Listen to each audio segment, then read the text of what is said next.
Well, we got some people coming in.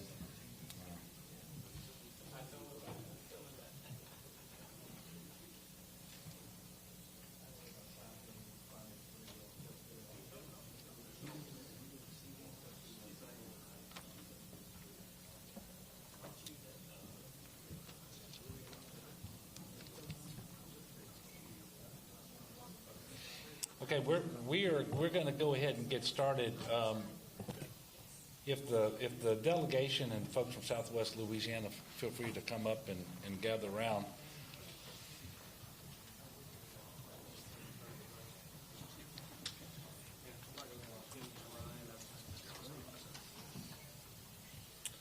So good morning, and thank all of you for being here today. I especially want to thank FEMA Administrator Deanne Criswell for being with us today in Baton Rouge, and she's been paying particular attention to Louisiana over the last few days, and quite frankly, her visit could not come at a better time to help us underscore the importance of being prepared for hurricane season and really any other disaster that we may experience. But especially now as we're watching the development of a storm system in the Gulf of Mexico. Just real quickly to visit on that, the expectation is this weather event will be focused on rain, not so much on the wind, although a 35 to 40 mile an hour wind, when you have saturated ground, can easily uproot trees and so forth. So that hazard is still there. Obviously, a lot will depend upon the exact track that the storm takes and how fast it moves. But we can expect all of South Louisiana to be impacted. The range of rainfall will be somewhere between 1 inch and 8 inches. Right now, the expectation is that the eastern side of the storm will have the most significant impacts. But it's also true that they're just now starting to investigate the storm, the National Hurricane Center, and trying to figure out if there's a center, what the circulation looks like, and get a better forecast. But right now, everybody in Louisiana along the coast needs to be paying attention. And I want to say that because we have rivers that are already high and drainage ditches and that are already full and streams and so forth, a smaller rain than we may have experienced last month could be just as catastrophic. And if you remember last month when we got the rain on May the 17th, we got the amounts that were forecasted, but not necessarily in the areas where it was forecasted. So everybody has to be ready. And I encourage you to please make sure that you're monitoring the news, the Weather Channel, local officials, and heed all of the warnings. You know, you have to get a game plan. That we always talk about that before hurricane season. We're 2 weeks into hurricane season. If you haven't done it already, it is not too late. So I encourage you to go to getagameplan.org. The first thing that you should do this year, and this is a little different than other years, is to get a vaccination for COVID-19. There are 3 safe and effective vaccines out there.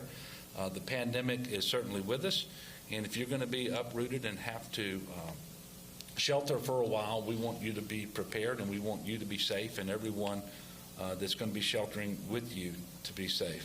More than 1.7 million Louisianans have received their first shot already, but certainly we need that number to increase, and we were able to get back to a more normal way of life today because of the 3 safe and effective vaccines, and that's why we're all here. You see us, we're not masked, and we're a little closer together, but we've got some work to do.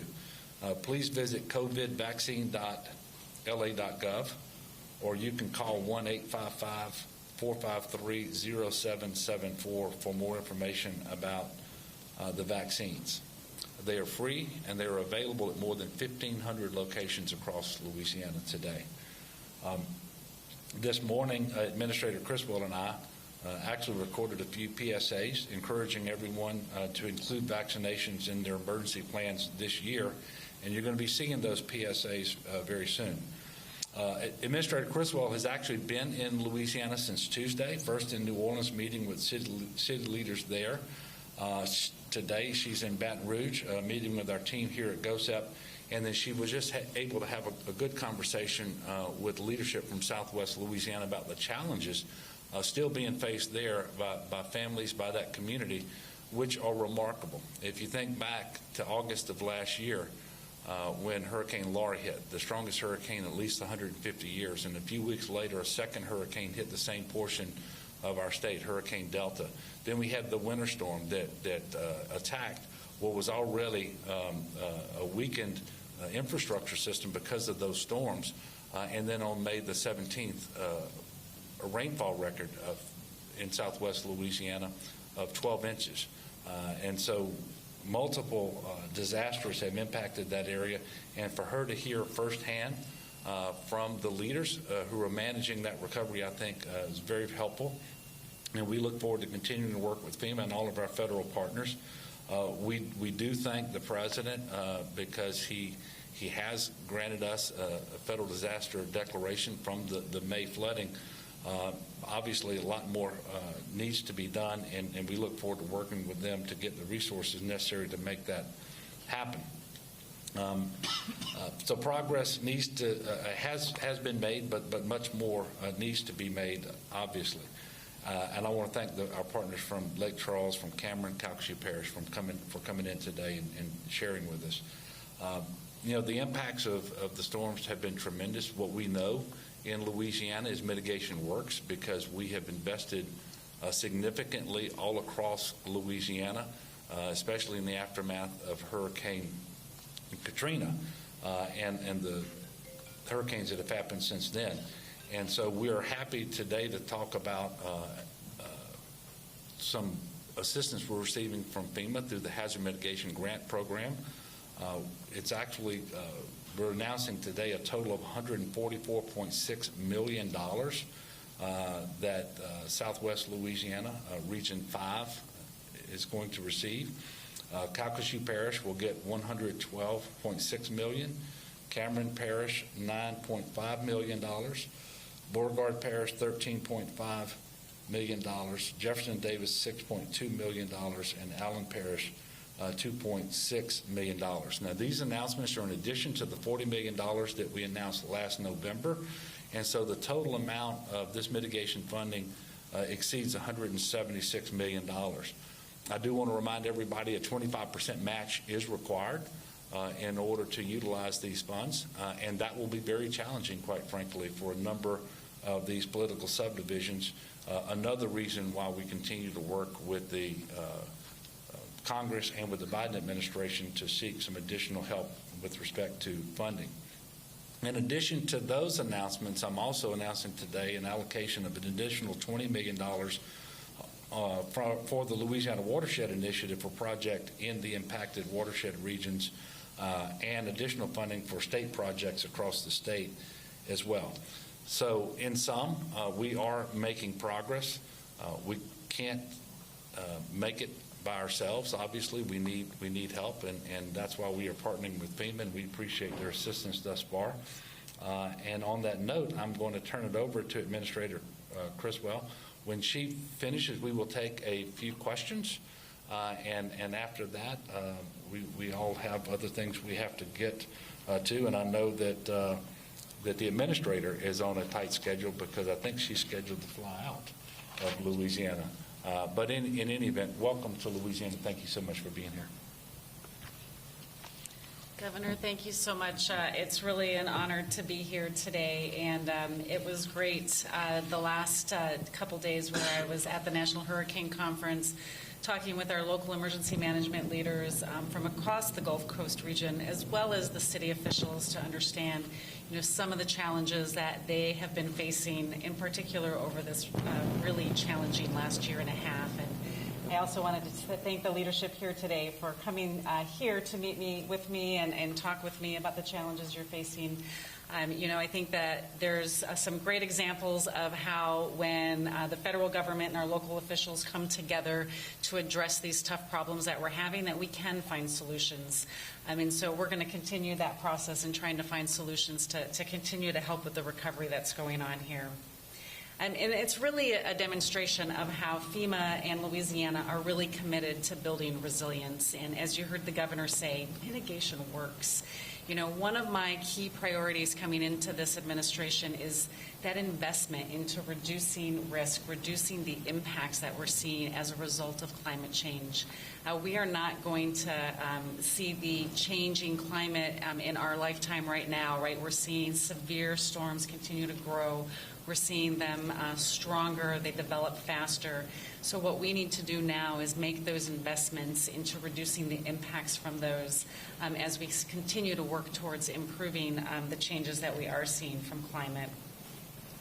And this investment, this mitigation investment in our communities, this is really an opportunity for us to preserve our communities for our children and for our grandchildren. And so there's a couple of things that we are doing at FEMA that I wanted to make sure that everybody is aware of to help improve this level of resilience. And one of them is our Building Resilient Infrastructure and Communities Mitigation Program, new grant program that was funded last year. And this year, President Biden authorized $1 billion to continue to invest in reducing the impacts that we're seeing from disasters.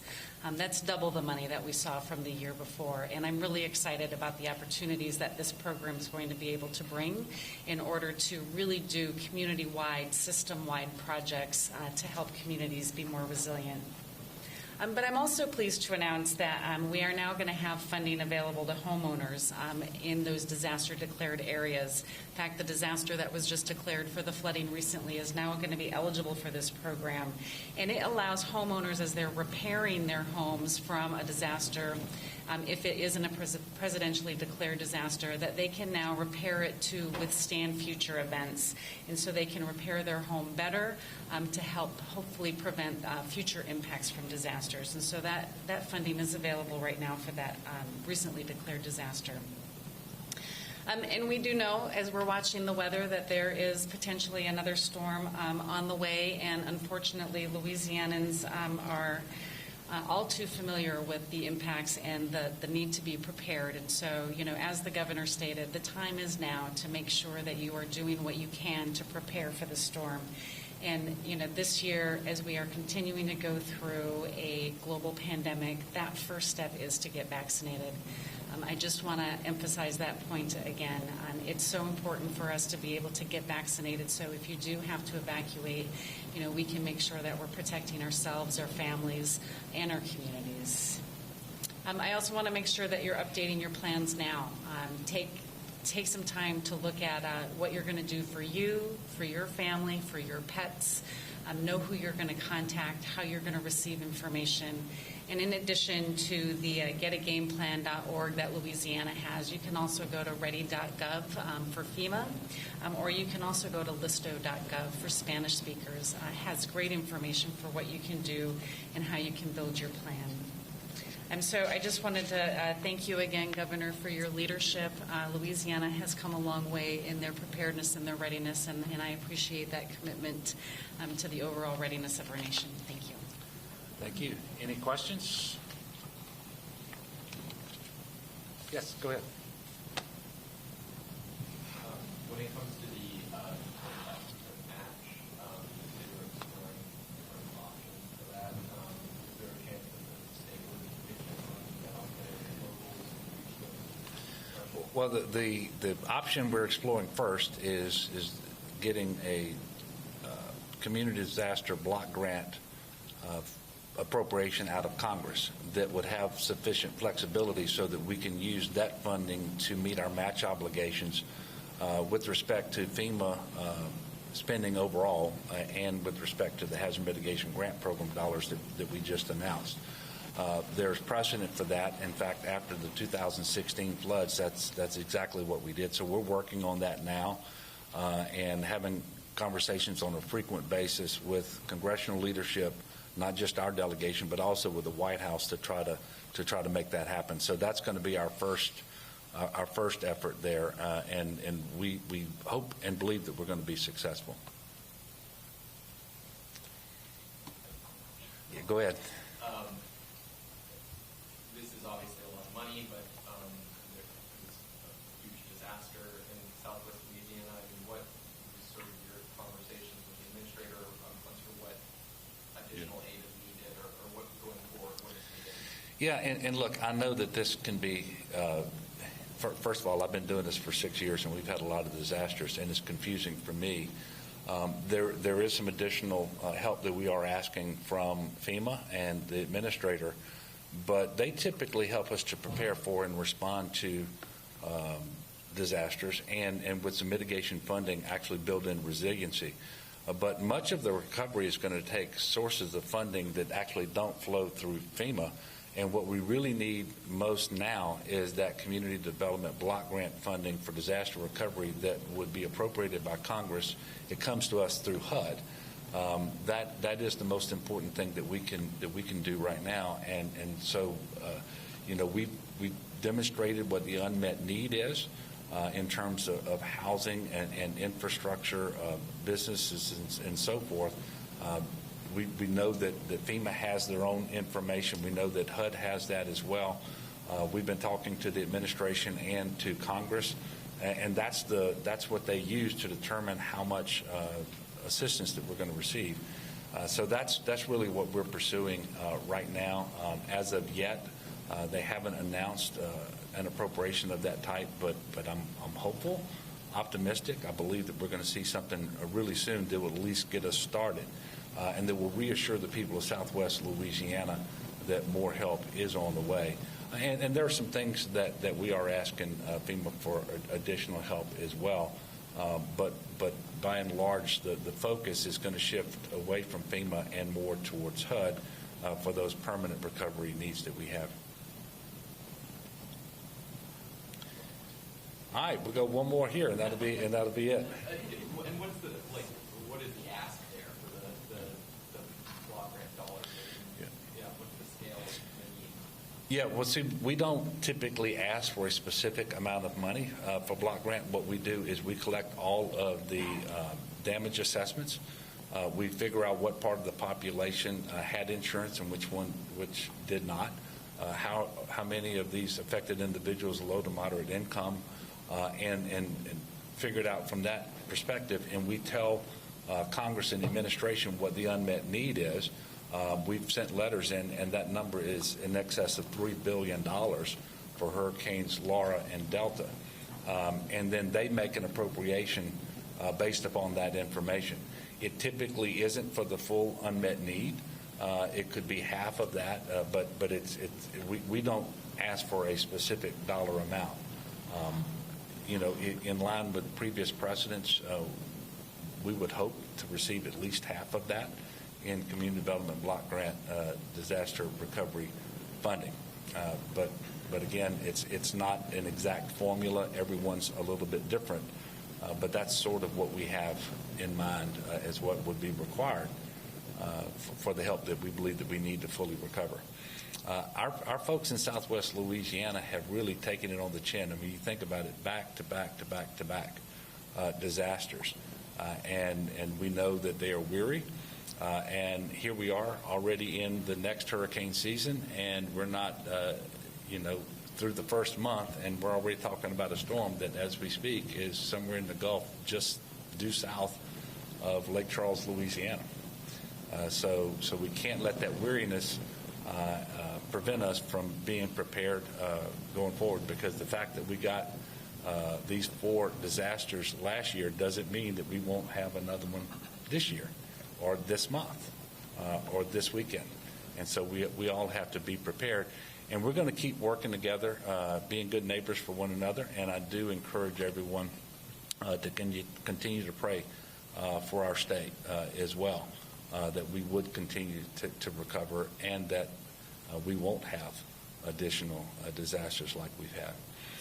But thank you all for coming out today. This is an unusual day. We will have another press conference later this afternoon. Hopefully we'll see some of you there because we have some pretty big and exciting announcements on the COVID front with respect to our efforts with respect to vaccinations.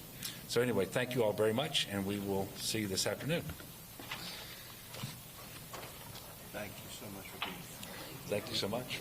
Appreciate you.